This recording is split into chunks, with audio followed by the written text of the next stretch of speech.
Hi hello friends, ಎಲ್ಲರಿಗೂ ನಮಸ್ಕಾರ. ನಾನು ನಿಮ್ಮ ರೇಖಾ ಅಡುಗೆ ಚಾನಲ್ಗೆ ಎಲ್ರಿಗೂ ಸ್ವಾಗತ. ಹೊಸದಾಗಿ ನಮ್ಮ ಚಾನಲ್ನ ನೋಡ್ತಾ ಇದ್ದೀರಂದರೆ ಈಗಲೇ ಸಬ್ಸ್ಕ್ರೈಬ್ ಮಾಡ್ಕೊಳ್ಳಿ. ಇವತ್ತೊಂದು ಡಿಫ್ರೆಂಟಾಗಿ ಎಗ್ ರೈಸ್ ತಂದಿದ್ದೀನಿ. ಖಂಡಿತ ಸ್ಕಿಪ್ ಮಾಡೋಕ್ಕಂತೂ ಹೋಗಬೇಡಿ, ಯಾಕಂದರೆ ನೀವು ಮಾಡೋ ಅಂಥ ಕ್ವಾಂಟಿಟಿ ಮಾಡಿದ ಮೇಲೆ ಇಷ್ಟೇ ಕಡಿಮೆ ಮಾಡೋದನ್ನ ಅಂತ ಫೀಲ್ ಆಗಬಾರ್ದು. ಆ ಥರ ಒಂದು ಡಿಫ್ರೆಂಟಾಗಿ ಎಗ್ ರೈಸ್ ರೆಸಿಪಿ ತಂದಿದ್ದೀನಿ. ಖಂಡಿತ ಲಾಸ್ಟ್ ಗಂಟೆ ನೋಡಿ. ನಿಮಗೆ ಈ ರೆಸಿಪಿ ಇಷ್ಟ ಆಯ್ತು ಅಂದರೆ ಲೈಕ್ ಮಾಡಿ, ಶೇರ್ ಮಾಡಿ, ಯಾವ ಥರ ಆಯ್ತು ಅಂತ ಕಮೆಂಟ್ ಮಾಡಿ. ಬನ್ನಿ ಇವಾಗ ಯಾವ ರೀತಿ ಮಾಡೋದಂತ ನೋಡ್ಕೊಬರೋಣ. ತುಂಬಾ ಕಡಿಮೆ ಇಂಗ್ರೀಡಿಯೆಂಟ್ಸಲ್ಲಿ ಸೂಪರ್ ಟೇಸ್ಟಿಯಾಗಿ ಈ ರೆಸಿಪಿನ ಮಾಡ್ಕೋಬೋದು. ಸೊ ಅದರಲ್ಲೂ ಬ್ಯಾಚುಲರ್ಗಂತೂ ಈಸಿಯಾಗಿ ಮಾಡ್ಕೊಳ್ಳೋಂಥ ರೆಸಿಪಿನೇ ತಂದಿದ್ದೀನಿ. ಇವಾಗ ನೋಡ್ತಾ ಇರ್ಬೋದು, ಸ್ಟವ್ ಮೇಲೆ ಒಂದು ಕಡಾಯಿ ಇಟ್ಕೊಂಡು 1-2 ಟೇಬಲ್ ಸ್ಪೂನ್ ಎಣ್ಣೆ ಹಾಕಿದ್ದೆ. ಎಣ್ಣೆ ಬಿಸಿ ಆದಮೇಲೆ 2 ದೊಡ್ಡ ಸೈಜ್ ಈರುಳ್ಳಿ, 1-2 ಕಡ್ಡಿ ಕರ್ಬೇವಿನ ಸೊಪ್ಪು, 1-2 ಹಸಿರು ಮೆಣಸಿನಕಾಯಿ ಹಾಕ್ಕೊಂಡು ಚೆನ್ನಾಗಿ ಫ್ರೈ ಮಾಡ್ಕೊತೀನಿ. ಸೊ ಮನೇಲಿರುವಂಥ ಬೇಸಿಕ್ ಇಂಗ್ರೀಡಿಯೆಂಟ್ಸ್ ಇಟ್ಕೊಂಡೆ ನಮಗೆ ಗೊತ್ತೇ ಇರಲ್ಲ ಈ ಥರನೂ ಟೇಸ್ಟ್ ಮಾಡ್ಬೋದು ಅಂತ. ಆ ಥರ ಡಿಫ್ರೆಂಟಾಗಿ ಟ್ರೈ ಮಾಡಿ ನೋಡಿದೆ, ಸಖತ್ತಾಗಿ ಬಂತು. ಅದಕ್ಕೆ ಈ ರೆಸಿಪಿನ ನಿಮ್ಮ ಜೊತೆ ಶೇರ್ ಮಾಡ್ಕೊತಾ ಇದ್ದೀನಿ. ಇದಕ್ಕೆ ನಾನು ಒಂದು 5 ಪೀಸ್ ಬೆಳ್ಳುಳ್ಳಿ, ಒಂದು ಅರ್ಧ ಇಂಚು ಶುಂಠಿನ ಜಜ್ಜಿಬಿಟ್ಟು ಹಾಕ್ಕೊತಾ ಇದ್ದೀನಿ.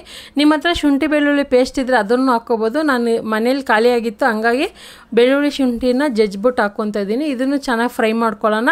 ಸ್ವಲ್ಪ ಈರುಳ್ಳಿ ಕಲರ್ ಚೇಂಜ್ ಆಗೋ ಟೈಮ್ಗೆ ನಾನಿಲ್ಲಿ ಒಂದು ಬೌಲಲ್ಲಿ 2 ಮೊಟ್ಟೆನೂ ಒಂದು ಸ್ವಲ್ಪ ಉಪ್ಪು ಹಾಕ್ಕೊಂಡು ಚೆನ್ನಾಗಿ ಬೀಟ್ ಮಾಡಿ ಇಟ್ಕೊತಾ ಇದ್ದೀನಿ. ಚೆನ್ನಾಗಿ ಗಂಟಿಲ್ದಿರಂಗೆ ಬೀಟ್ ಮಾಡ್ಕೊಳ್ಳಿ. ಆನಂತರ ಈರುಳ್ಳಿ ಸ್ವಲ್ಪ ಕಲರ್ ಚೇಂಜ್ ಆಗ್ತಾಯಿದೆ ಅನ್ನೋವಾಗ ಇದಕ್ಕೆ 1/4 ಟೀ ಸ್ಪೂನ್ ಅರಿಶಿನ ಪುಡಿ ಮತ್ತು ಖಾರಕ್ಕೆ ಇಲ್ಲಿ ನಾನು ಅರ್ಧ ಟೀ ಸ್ಪೂನ್ ಖಾರದ ಪುಡಿ ಹಾಕ್ಕೊತಾ ಇದ್ದೀನಿ. ಯಾಕಂದರೆ ಹಸಿಮೆಣ್ಸಿನ್ಕಾಯಿನ ಹಾಕ್ಕೊಂಡಿದ್ದೀನಿ. ಒಂದು ಅರ್ಧ ಟೀ ಸ್ಪೂನ್ ಗರಂ ಮಸಾಲ ಹಾಕಿ ಮಿಕ್ಸ್ ಮಾಡ್ಕೊಳ್ಳೋಣ. ಈ ರೆಸಿಪಿಗೆ ನಿಮ್ಗೆ ಯಾವುದೇ ರೀತಿ ಎಲೆಕೋಸು, ಕ್ಯಾಪ್ಸಿಕಮ್ಮು, ಕ್ಯಾರೆಟು ಮತ್ತು ಸಾಸ್ಗಳು ಏನೂ ಬೇಕಾಗಲ್ಲ. ಕಡಿಮೆ ಇಂಗ್ರೀಡಿಯೆಂಟ್ಸಲ್ಲಿ ಸಖತ್ತಾಗಿರುತ್ತೆ. ಬಿಸಿ ಬಿಸಿ ತಿಂತಿದ್ರೆ ಮಜಾನೇ ಬೇರೆ. ನೋಡಿ, ಇದು ಮೇಯ್ನ್ ಇಂಗ್ರೀಡಿಯೆಂಟ್ಸು. ಅದೇನಂತೀರ, ತೆಂಗಿನಕಾಯಿ. ಸೊ ತೆಂಗಿನಕಾಯಿ ತುರಿ ಒಂದು 1/4 ಕಪ್ ಆಗೋಷ್ಟು ಹಾಕ್ಕೊತಾ ಇದ್ದೀನಿ. ಇದೇನಪ್ಪ ಎಗ್ ರೈಸಲ್ಲಿ ತೆಂಗಿನಕಾಯಿನೂ ಹಾಕ್ತಾಯಿದ್ದೀರಾ ಅಂತ ನೋಡ್ತೀರಾ. ಅದೇ ಹಾಕಿ ಮಾಡಿ ನೋಡಿ, ಖಂಡಿತ ನೀವು ಫೀಲ್ ಮಾಡ್ತೀರಾ ಕಡಿಮೆ ಮಾಡಿದ್ದೀನಿ ಅಂತ. ಆವಾಗ ನೀವೇ ಮಾಡ್ಕೊಂಡು ತಿಂತೀರ, ಅಷ್ಟು ಚೆನ್ನಾಗಿರುತ್ತೆ ಈ ರೆಸಿಪಿನಲ್ಲಿ. ತೆಂಗಿನಕಾಯಿ ಹಾಕಿ ಒಂದು 30 ಸೆಕೆಂಡ್ ಫ್ರೈ ಮಾಡಿದ ಮೇಲೆ 2 ಮೊಟ್ಟೆನ ಚೆನ್ನಾಗಿ ಮಿಕ್ಸ್ ಮಾಡಿ ಇಟ್ಟಿದ್ನಲ್ಲ, ಅದನ್ನು ಹಾಕ್ಕೊತಾ ಇದ್ದೀನಿ. ಉಪ್ಪು ಮೊಟ್ಟೆಗೆ ಹಾಕಿದ್ದೀನಿ, ಮತ್ತು ರೈಸ್ ಹಾಕಿದ ಮೇಲೆ ಹಾಕ್ಕೊಳ್ಳೋಣ. ಇಲ್ಲಿ ನಾನು ಮಾಡ್ತಾ ಇರೋದು ಇಬ್ಬರಿಗಾಗೋಷ್ಟು ಮಾಡೋದ್ರಿಂದ 2 ಮೊಟ್ಟೆ ಹಾಕ್ಕೊತಾ ಇದ್ದೀನಿ. ನಿಮಗೆ ಮೊಟ್ಟೆ ಕ್ವಾಂಟಿಟಿ ಜಾಸ್ತಿ ಬೇಕಂದರೆ ಇನ್ನೂ ಒಂದು ಎಕ್ಸ್ಟ್ರಾ ಕೂಡ ಹಾಕ್ಕೊಬೋದು.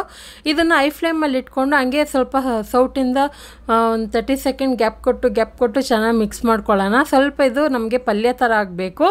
ಮತ್ತು ಜಾಸ್ತಿ ಮಸಾಲೆಗಳು ನಿಮಗೆ ಸ್ಪೈಸಸ್ ಎಷ್ಟು ಬೇಕೋ ನೋಡಿ ಹಾಕ್ಕೊಳ್ಳಿ. ನಾನಿಲ್ಲಿ ಮೈಲ್ಡಾಗಿ ಹಾಕ್ಕೊಂಡಿದ್ದೀನಿ.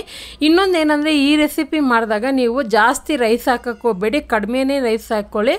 ಅಂದರೆ ಮಸಾಲೆ ಡಾರ್ಕ್ ಆಗಿದ್ದೇನೆ ಈ ಟೇಸ್ಟು ನಿಮಗೆ ತುಂಬಾ ಇನ್ನೂ ತಿನ್ನಬೇಕಂತ ಫೀಲ್ ಮಾಡಿಸುತ್ತೆ, ಅಷ್ಟು ಚೆನ್ನಾಗಿರುತ್ತೆ. ಇವಾಗ ನೋಡ್ತಾ ಇರ್ಬೋದು, 1 ಕಪ್ಪು ರೈಸ್ ಹಾಕ್ಕೊಂಡು ಇದಕ್ಕೆ ಇನ್ನೊಂದು ಚೂರು ಉಪ್ಪು ಹಾಕ್ಕೊತಾ ಇದ್ದೀನಿ. ಮತ್ತು ಪೆಪ್ಪರ್ ಪುಡಿ ಒಂದು 1/4 ಟೀ ಸ್ಪೂನ್ ಹಾಕ್ಕೊತಾ ಇದ್ದೀನಿ. ಸೊ ಸ್ವಲ್ಪ ಸ್ಪೈಸಾಗಿದೆ, ಚೆನ್ನಾಗಿರುತ್ತೆ. ಮತ್ತು ಯಾವುದೇ ರೀತಿ ಸ್ಪ್ರಿಂಗ್ ಆನಿಯನ್ ಸಾಸ್ ಏನೂ ಹಾಕ್ತಾಯಿಲ್ಲ. ಸೊ ನಿಮಗೆ ಗೊತ್ತಿರ್ಬೋದು ಇವಾಗ ನಾನು ಏನೇನು ಹಾಕಿದ್ದೀನಿ. ಜಸ್ಟ್ ಅರಿಶಿನ ಪುಡಿ, ಖಾರದ ಪುಡಿ, ಗರಂ ಮಸಾಲ, ಈರುಳ್ಳಿ, ಹಸಿರು ಮೆಣಸಿನ್ಕಾಯಿ, ಶುಂಠಿ ಬೆಳ್ಳುಳ್ಳಿ. ಸೊ ಇಷ್ಟೇ ಕಡಿಮೆ ಇಂಗ್ರೀಡಿಯೆಂಟ್ಸಲ್ಲೇ. ಇನ್ನೊಂದು ಎಕ್ಸ್ಟ್ರಾ ಆ್ಯಡ್ ಮಾಡಿದ್ದೀನಿ ಅಂದರೆ ತೆಂಗಿನಕಾಯಿ ಹಾಕಿದ್ದೀನಿ. ಈ ಎಗ್ ರೈಸಲ್ಲಿ ತೆಂಗಿನಕಾಯಿನೇ ಒಳ್ಳೆ ಸೂಪರ್ ಟೇಸ್ಟ್ ಕೊಡೋದು. ಸೊ ರೈಸ್ ಹಾಕಿದ ಮೇಲೆ ಐ ಫ್ಲೇಮಲ್ಲಿ ಇಟ್ಟು ಚೆನ್ನಾಗಿ ಒಂದು 3 ನಿಮಿಷ ಫ್ರೈ ಮಾಡ್ಕೊಳ್ಳಿ. ಚೆನ್ನಾಗಿ ಅನ್ನ ಉದುರುದ್ರಾಗಿರಬೇಕು. ನೀವು ಕುಕ್ಕರಲ್ಲಾದರೂ ಮಾಡಿರ್ಬೋದು ಅಥವಾ ಪಾತ್ರೆದಾದರೂ ಆಗಿರ್ಬೋದು. ಉದುರುದ್ರಾಗಿದ್ದರೆ ಚೆನ್ನಾಗಿರುತ್ತೆ ಈ ಥರ ರೆಸಿಪಿಗೆ. ಹಾಗೆ ಇದಕ್ಕೆ ಕೊನೆಯಲ್ಲಿ ಕೊತ್ತಂಬರಿ ಹಾಕ್ಕೊತಾ ಇದ್ದೀನಿ. ಹಾಗೆ ನಮ್ಮ ಚಾನಲ್ನ ಹೊಸದಾಗಿ ನೋಡ್ತಾ ಇದೆ, ನನ್ನ ಚಾನಲಲ್ಲಿ ಎಷ್ಟು ವೆರೈಟಿ ಎಗ್ ರೈಸ್ ಇದೆ ಅಂತ ಕಮೆಂಟ್ ಮಾಡಿ ತಿಳಿಸಿ. ಯಾಕಂದರೆ ಅಷ್ಟು ವೆರೈಟಿಯಲ್ಲಿ ಎಗ್ ರೈಸ್ ಹಾಕಿದ್ದೀನಿ. ಖಂಡಿತ ನಿಮಗೆ ಯಾರಿಗಾದ್ರೂ ಗೊತ್ತಿಲ್ಲ ಅಂದರೆ ಒಂದ್ಸರಿ ಚೆಕ್ ಮಾಡಿ. ಇದನ್ನು ಬಿಸಿ ಇರೋವಾಗನೇ ಸರ್ವ್ ಮಾಡ್ಕೊಳ್ಳಿ, ತುಂಬಾ ಸೂಪರಾಗಿರುತ್ತೆ. ಖಂಡಿತ ವಿಡಿಯೋ ನೋಡಿದ ತಕ್ಷಣ ಮನೇಲಿ ಟ್ರೈ ಮಾಡಿ ಯಾವ ಥರ ಇತ್ತು ಅಂತ ಕಮೆಂಟ್ ಮಾಡಿ, ಲೈಕ್ ಮಾಡಿ, ಶೇರ್ ಮಾಡಿ. ರೇಖಾ ಅಡುಗೆ ಚಾನಲ್ನ ಸಬ್ಸ್ಕ್ರೈಬ್ ಮಾಡ್ಕೊಳ್ಳಿ. ಬಾಯ್.